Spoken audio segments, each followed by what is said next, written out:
2007 टी20 world cup की वो जीत एक ऐसी अंडरडॉग कमबैक स्टोरी जिसने क्रिकेट के इतिहास को हमेशा के लिए बदल कर रख दिया। आज के इस विश्लेषण में हम इसी ऐतिहासिक सफर की गहराई में जाएंगे और उन सटीक रणनीतियों, माइंडसेट और रोमांचक पलों को डिकोड करेंगे जिन्होंने एक नामुमकिन सी लगने वाली जीत को हकीकत में बदल दिया। तो चलिए सीधे शुरुआत करते हैं।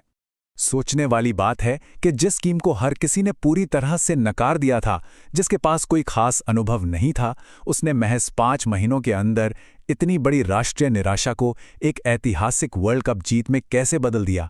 ये किसी फिल्मी कहानी से कम नहीं लगता और इसका जवाब हमें उस शुरुआती बिंदु पर ले जाता है जहां से ये पूरा सफर शुरू हुआ था।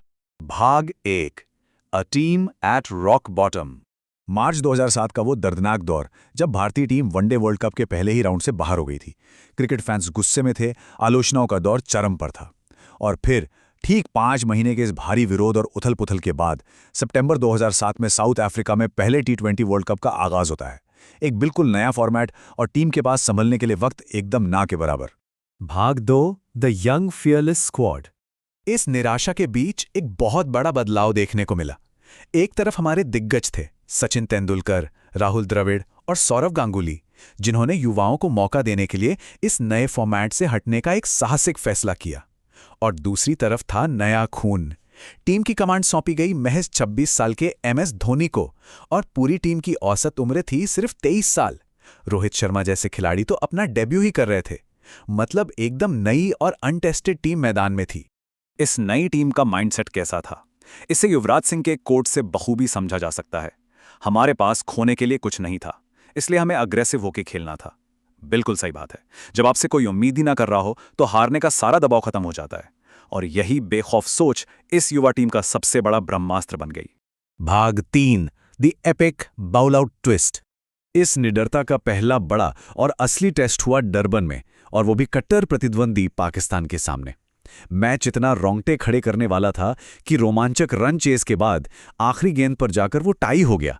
और फिर क्रिकेट के मैदान पर लागू हुआ ICC का वो दुर्लभ नियम, एक फुटबॉल स्टाइल पेनल्टी शूटआउट, यानी बाउल आउट। जरा इस बॉल आउट के नतीजों पर गौर करिए, एकदम हैरान करने वाले। भारत ने सहवाग, हरभजन और उथप्पा से गेंदबाजी कराई, जो कि कोई मेन फास्ट बॉलर्स नहीं थे, और तीनों ने सीधे स्टंप्स को हिट किया। वहीं दूसरी तरफ पाकिस्तान के स्पेशलिस्ट और दिग्गज बॉलर्स अराफात, गुल और अफरीदी, तीनों का निशाना पूरी तरह से चूक गया। लेकिन ये कमाल हुआ कैसे? इसके पीछे था कप्तान धोनी का आउट ऑफ द बॉक्स दिमाग। दरअसल धोनी स्टंप्स के बिल्कुल पीछे घुटनों के बल बैठ गए थे, जिससे भारतीय बॉलर्स को एक सीधा टारगेट मिल गया और उन्हें निशाना लगाने में बहुत आसानी हुई। जबकि पाकिस्तानी कीपर स्टंप से अपनी रेगुलर पोजीशन यानी थोड़ा पीछे खड़े थे। इस एक छोटी सी लेकिन ब्रिलियंट टैक्टिक ने पूरा गेम पलट कर रख दिया। भाग 4, 6 सिक्सेस एंड अ कमबैक। अब इस जीत के बाद चीजें आसान नहीं हुईं। न्यूजीलैंड से मिली 10 रन की एक दर्दनाक हार ने टूर्नामेंट के समीकरण पूरी तरह बदल दिए। इस हार का सीधा सा मतलब था कि अब बचा हुआ हर एक मैच करो या मरो का नॉकआउट मुकाबला बन चुका था। एक गलती और वर्ल्ड कप का सफर खत्म। और इसी भयानक दबाव के बीच सामने आई इंग्लैंड की टीम। 6, ये सिर्फ एक नंबर नहीं है, ये क्रिकेट इतिहास का वो भूचाल है जो इंग्लैंड के स्टुअर्ट ब्रॉड ने 19वें ओवर में महसूस किया था। युवराज सिंह 6 गेंदें, 6 गगनचुंबी छक्के, एक ऐसा ऐतिहासिक पल जिसे कोई भी क्रिकेट फैन कभी नहीं भूल सकता। लेकिन सबसे मजेदार बात यह है कि इसके पीछे एक पर्सनल इंतकाम की कहानी भी थी। असल में टी20 वर्ल्ड कप से कुछ ही हफ्ते पहले एक वनडे मैच में इंग्लैंड के दिमित्री मैस्केरेनास ने युवराज सिंह के एक ओवर में लगातार 5 छक्के जड़े थे। तो ये कोई अंधाधुंध हिटिंग नहीं थी, ये उसी पुरानी बेइज्जती का एकदम परफेक्ट और धमाकेदार बदला था। और इन 6 छक्कों का नतीजा क्या हुआ? महज 12 गेंदों में दुनिया की सबसे तेज 50 का वर्ल्ड रिकॉर्ड।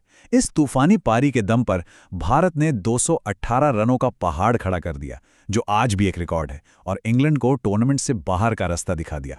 भाग 5, taking down mighty Australia. Australia जैसे बड़े ड्रैगन से भिड़ने से पहले भारत को अनडिफीटेड मेजबान टीम साउथ अफ्रीका की चुनौती पार करनी थी। मैच में एक वक्त ऐसा आया जब भारत का स्कोर 4 विकेट पर महज 61 रन था। लेकिन फिर रोहित शर्मा ने अपनी पहली इंटरनेशनल 50 जड़ी और गेंदबाजी में आरपी सिंह ने जबरदस्त 4 विकेट छटके। इस तरह उस अजेय टीम को हराकर भारत ने शान से सेमीफाइनल का टिकट कटा लिया। अब सेमीफाइनल में टक्कर थी उस दौर की सबसे खूंखार टीम से, Australia. Gilchrist, Hayden, Symonds, Brett Lee, ये नाम ही खौफ पैदा करने के लिए काफी थे। ये वो टीम थी जो मैच शुरू होने से पहले ही अपने एग्रेशन से सामने वालों का मनोबल तोड़ देती थी। और शुरुआत में हुआ भी ऐसा ही। भारत ने 8 ओवर में सिर्फ 40 रन पर 2 अहम विकेट गंवा दिए थे।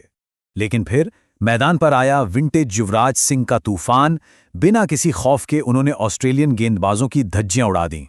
सिर्फ 30 गेंदों में 70 रन, वो भी 233 के खौफनाक स्ट्राइक रेट से।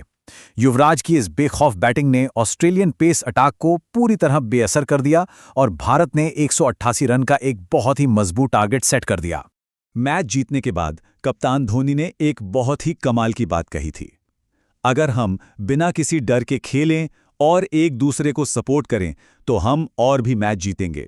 यही वो शांत और भरोसेमंद लीडरशिप थी जिसने ड्रेसिंग रूम का माहौल हल्का रखा और जोगिंदर शर्मा जैसे युवा गेंदबाजों को इतने प्रेशर में भी अपना बेस्ट देने का हौसला दिया। भाग 6 द ग्रैंड फिनाले क्राउनिंग। और आखिरकार वो घड़ी आ ही गई जिसके लिए ये पूरा सफर तय किया गया था। फाइनल मुकाबला, भारत और पाकिस्तान एक बार फिर आमने सामने। फाइनल का प्रेशर इतना था कि लगातार विकेट गिर रहे थे, लेकिन पिच के एक छोर पर चट्टान की तरह डटे थे गौतम गंभीर। गंभीर ने उस भारी दबाव में 75 रनों की एक बेहद क्रूशियल और साहसिक पारी खेली, जिसकी बदौलत भारत ने पाकिस्तान के सामने 157 रन का टारगेट रखा। हालांकि उस वक्त कई क्रिकेट पंडितों को लग रहा था कि शायद ये टोटल काफी नहीं होगा। और फिर आया वो आखिरी ओवर, क्रिकेट इतिहास का सबसे सांसें रोक देने वाला पल। पाकिस्तान को जीतने के लिए सिर्फ 13 रन चाहिए थे और उनके पास आखिरी विकेट बाकी था। धोनी ने एक बार फिर गेंद जोगिंदर शर्मा को थमाई। दूसरी ही गेंद पर मिसबाउल हक ने एक बहुत लंबा छक्का मार दिया। धड़कनें बढ़ चुकी थीं, ऐसा लगा सब खत्म हो गया। लेकिन अगली ही गेंद पर मिसबा ने एक लैप शॉट ट्राई किया, गेंद हवा में गई और शॉर्ट फाइन लेग पर श्रीसंत के हाथों में वो ऐतिहासिक कैच। क्या कमाल का पल था वो। 24 साल बाद भारत ने कोई आईसीसी वर्ल्ड कप ट्रॉफी अपने नाम की थी। महज 23 साल की औसत उम्र वाली उस 2007 की टीम ने अपनी निडरता से जो कर दिखाया, वो इतिहास के पन्नों में हमेशा के लिए अमर हो गया। तो आज के इस विश्लेषण को खत्म करते हुए एक बड़ा सवाल जहन में आता है, क्या आज की हमारी नई टीम उसी बेखौफ अंदाज और हौसले को दोहरा पाएगी?